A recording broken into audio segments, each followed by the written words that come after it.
lundi dernier, j'ai reçu un mail plutôt sympa de la part de Disney qui m'a envoyé tout simplement le Holiday Special. Je les en remercie grandement et je vais vous en faire la critique, bien sûr. Et évidemment, afin de regarder cette vidéo dans les meilleures conditions, il faut avoir vu ce Holiday Special. Même si, ne vous inquiétez pas, il n'y a aucun... Enfin, il n'y a pas... Enfin, en vérité, vous pouvez regarder cette vidéo sans avoir vu le special, puisque, je ne vais pas vous mentir, dans ce special, il ne se passe rien. Alors oui, il y a de petits éléments qui changent un petit peu et qui sont tout nouveaux par rapport notamment à l'avenir des gardiens et tout, c'est plutôt sympa, notamment, mais on va y venir plus en détail. Mais pour le reste, tout ce que tu t'attends à voir dans ce projet est dans le projet, vraiment tout. Vraiment. Ne t'attends à aucune surprise de leur part. Je voyais des gens sur Twitter dire dans la scène post-générique, il y a le surfeur d'argent, il y aura Ayesha, il y aura Adam Warlock. Non, il n'y a rien. Pour le teasing, ne vous attendez à rien du tout. Vraiment à rien. D'accord. Quoi qu'il en soit, je suis très content, encore une fois, de te retrouver pour une nouvelle vidéo en lien avec l'univers Marvel, bien sûr. Et on va évoquer ce Holiday Special qui, comme je vous l'ai dit, ne sert à rien. Elle est là uniquement pour te dire c'est Noël, voilà un petit quelque chose Marvel, c'est plutôt détente. Et en vrai, c'est cool, mais ça sert à rien. Mais c'est cool, tu vois, ça fait plaisir. Parce que bah, les Gardiens, on les a vus un tout petit peu cette année dans Thor Love and Thunder, et on les a revus du coup via ce film-là, enfin cet épisode spécial, il y a de cela maintenant quelques heures pour vous, même peut-être quelques minutes, peut-être que vous ne l'avez toujours pas vu, et dans ce cas-là, bah, je vous ai prévenu, attention spoiler, même s'il n'y en a pas vraiment. Mais tout ce que tu t'attends à voir dans le film, tu l'as, etc. Mais en fait, je pense que c'est bien d'avoir ce genre de petites scènes des Gardiens avant le final, puisque les Gardiens 3 semblent être la fin de tout ce que l'on connaît concernant les gardiens, puisque James Gunn, rappelons-le, il va s'occuper du DCU, donc du DC Universe, je crois que c'est juste ça. Et donc il aura fort à faire, et de toute façon il a un contrat d'exclusivité de 5 ans, si je ne dis pas de bêtises, donc pendant 5 ans il ne pourra pas revenir sur les gardiens. Donc voilà. Quoi qu'il en soit, parlons un petit peu de ce special. Est-ce qu'il est vraiment si bien que ça? Il est mignon. Il est mignon. En fait, on ne va pas se mentir, le personnage principal de ce special, bon, certains diront que c'est Drax, certains diront que c'est Star-Lord. Pour moi, c'est Mantis. Mantis est clairement le personnage principal. Et elle va tout simplement faire en sorte de faire passer à Quill un très bon Noël. Parce que, et ça c'est assez intéressant, au début, on t'évoque pourquoi Quill n'aime plus vraiment Noël. En tout cas, c'est Kraglin qui t'en parle à ce moment-là. Il évoque le fait que, bah, en gros, Yondu, qui est repris encore une fois par Michael Rooker, donc ça c'est très cool. Donc il revient et justement dans cette scène-là, il fait comprendre que bah, Star-Lord n'a pas à fêter Noël, n'a pas à faire de cadeaux, ça sert à rien, c'est inutile, etc. Donc il détruit le sapin, même si Star-Lord avait un cadeau pour Yondu. Et ce qui est très très cool pour le coup dans cette scène-là, c'est que c'est de l'animation. Donc il mélange de l'animation avec ce côté un peu plus bah, totalement live action. Donc ça c'est plutôt cool.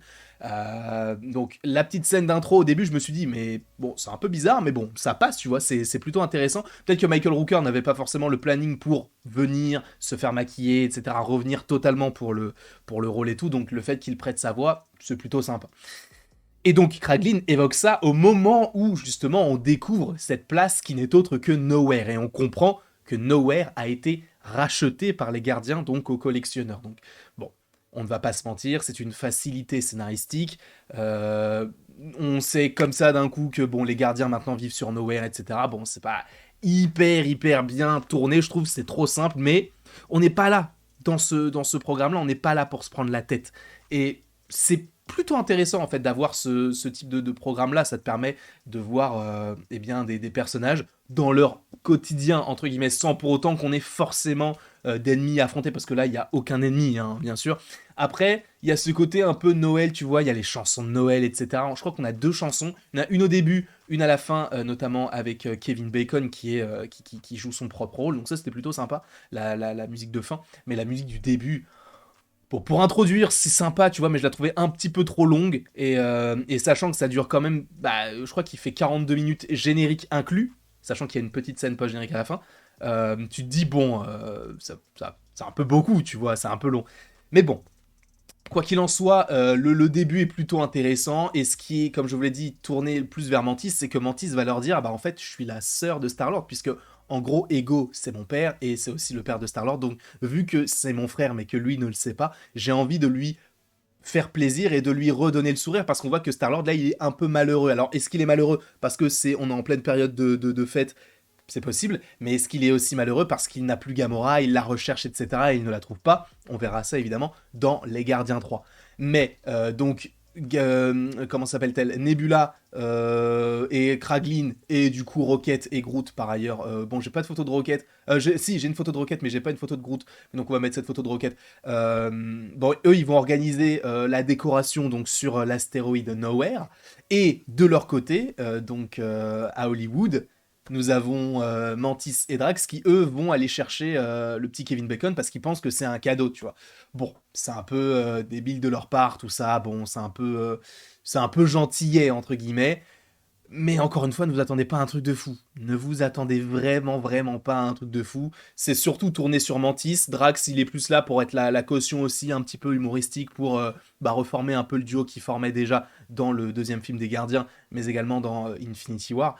Donc, bon, c'est pas incroyable, mais c'est sympa. Le fait qu'il découvre un petit peu le monde, etc., voilà, c'est plutôt cool. Là, en plus, par contre, ce qui est pas mal, c'est que là, Mantis, on la découvre violente. Parce que c'est vrai que à l'époque, on pouvait se dire, bah, en fait, Mantis, elle sait juste utiliser son pouvoir d'empathie. Sauf que non, on la voit se battre et elle se bat extrêmement bien. Donc ça, c'est plutôt sympa de se dire que bah, on pourra peut-être voir ça pour la suite dans Les Gardiens 3. Même si, encore une fois, dans Les Gardiens 3, ce sera la fin d'une équipe. Je pense que beaucoup d'entre eux vont mourir, au moins deux, je pense. Euh, je pense sincèrement à Rocket. Je pense que Groot, lui, va survivre parce que bah, Groot, on peut pas vraiment le tuer, donc je pense que Groot va rester. Mais il va être un petit peu triste, etc. Donc, de toute façon, je les vois pas tuer Groot, puisque c'est un merchandising incroyable pour eux. Donc, le tuer, ce serait tuer un petit peu une part financière, qui est quand même assez importante. Sachant en plus qu'une saison 2 à I Am Groot est prévue. Donc, si tu tues Groot dans Les Gardiens 3, mais que tu fais un I Am Groot sur Liberty, c'est un peu bizarre, tu vois. Donc, en vrai, moi, je pense que Groot va rester en vie. Mais pour le reste, bon, ça reste un peu chill. Il s'offre des cadeaux. Il y a des petites références. Hein, je crois qu'il y a. Alors, pour le coup, quand Groot il offre ses cadeaux, je crois que c'est une petite référence à I Am Groot, mais je suis pas sûr parce que je crois que Groot il fait des petites maquettes. Et justement, il a créé ces petites maquettes-là, donc c'est plutôt marrant. Enfin, c'est plutôt mignon. On a Nebula qui offre le bras de Bucky à Rocket. Enfin bref, il y a pas mal de petites choses. Oui, elle offre le bras de Bucky, c'est un peu bizarre, mais bon, encore une fois, ça n'aurait pas d'incidence, je pense. Mais je trouve que c'est plutôt sympa. La façon dont ils l'ont tourné et tout, c'est feel good, faut pas se prendre la tête, c'est pas un truc où on fera d'énormes théories. Et je reste sur cette image là pour la scène post-générique parce que oui, je vous l'ai dit qu'il y en avait une. Je me voyais pas faire une vidéo uniquement sur ça parce que ça n'a aucun intérêt. Mais oui, et ça je le dis depuis le début, on va avoir un Groot sapin de Noël, et ça a été le cas dans la scène post-générique. Sachant que c'est assez étrange parce que beaucoup de fois durant ce programme-là, on te dit c'est un special, on te le dit, hein, même Rocket à la toute fin dit c'est un special, et t'as Cosmo, donc un nouveau personnage qui arrive, qui dit, enfin le petit chien, même si on l'avait déjà vu, mais qui là est un personnage à part entière, arrive et dit t'inquiète pas, ce sera un autre special pour Pâques. Et de toute façon, on entend aussi Kevin Bacon qui dit genre on se retrouve à Pâques, comme si justement ça te teasait un nouveau Holiday Special, enfin Holiday Special, un gardien, un special des gardiens, mais pour Pâques, juste avant du coup le film. Mais c'est un peu étrange puisque Pâques, bah, on va voir, je sais même pas quand c'est exactement. Attends, Pâques c'est quand? Pâques. Pâques c'est le 9 avril. En vrai ça peut être plausible. Ça peut être plausible. S'ils veulent faire un truc pour Pâques, c'est le 9 avril 2023 en France. Donc, sachant que le film des Gardiens sort en mai, ça nous laisserait un mois entre les deux. Bon, peut-être au niveau de la promotion du film, de sortir un trailer, puis après de sortir un truc sur Pâques, c'est un peu étrange, puis après ressortir un trailer, ça serait un petit peu bizarre, mais bon, c'est possible, ils peuvent justement faire ceci, sachant que pour l'instant, les specials de l'année prochaine, on ne sait pas lesquels seront montrés pour l'instant, même si à l'époque on savait que le Holiday Special des Gardiens allait arriver, on savait que Werewolf by Night, bon, il a été officialisé il y a peu, mais on savait qu'il allait arriver également, donc c'est plutôt sympa de se dire que on a de nouveau un special, et pourquoi pas un special des gardiens. Donc on verra bien quand tout cela se mettra bien évidemment en place. Donc, pour résumer, ce special ne sert à rien, c'est juste un truc feel good. Ce qui est cool, c'est qu'on voit les personnages pas affronter de perso. Ça, c'est sympa pour dire, ok, en fait, on les voit tout le temps affronter de nouveaux personnages parce qu'il faut un antagoniste, il faut de l'action. Mais là, on n'en a pas vraiment besoin, c'est juste un truc simple pour pas se prendre la tête. Et en vrai, bah, si vous l'avez pas vu ou si vous comptez aller le voir, je vous conseille d'aller le voir pour bah, se détendre un peu. Après, moi, ce qui me pose aussi un petit problème, c'est la sortie fin novembre pour un truc qui est en lien avec Noël. J'aurais plus sorti ça genre début décembre pour que ce soit plus dans bah, l'euphorie de la fête, enfin des fêtes de fin d'année. Mais bon, en tout cas, ce n'est que mon opinion. Donc si je devais donner une note en vrai, je donnerais la note de, allez, vas-y, 14 sur 20. C'est bien, mais ça sert à rien. Quoi qu'il en soit, je vous refais des petits bisous. N'hésitez pas évidemment à aimer, à partager, à commenter et à vous abonner. Cela me ferait bien évidemment extrêmement plaisir. Et après toute cette longue vidéo, il ne me reste plus qu'à vous dire à la prochaine pour la prochaine.